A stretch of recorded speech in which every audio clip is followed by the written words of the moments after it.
घर घर ही बकरा बना अपना भी यारो सर दर्द बकरा। ये कुर्बानी भी फैशन बन गई है यारो, चलो लाई हम भी किराए पर ही बकरा। जदों कुर्बानी लई बकरे लुटाया सी, कल नहीं लथी अजे टोला नवाया सी। 5-7 साल मेरे नाल करवालियां, 3-4 मेरियां जाफी सन सालियां।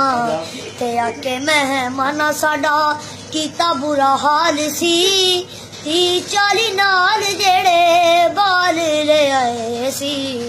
ते फजरे ही दुध जेड़ा मैं मंगवाया सी, चुक के ते उन्हां सारा फीटरां च पाया सी।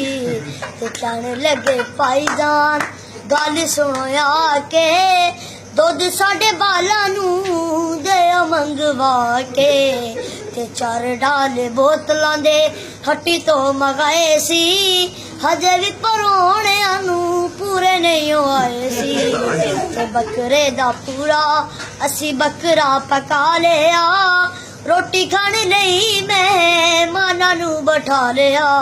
ते पहली सट्टे उन्हां सारा सालन मकाया सी, रोटियां ले आओ भाईजान रोला उन्हां पाया सी। ते उन्हां मेरी सदके आखे आ जनानी नूं, ए भी कोई बकरा है रोव कुर्बानी नूं।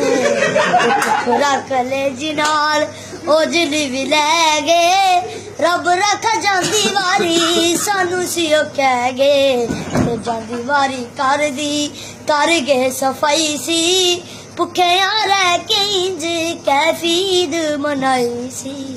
वाह वाह वाह वाह।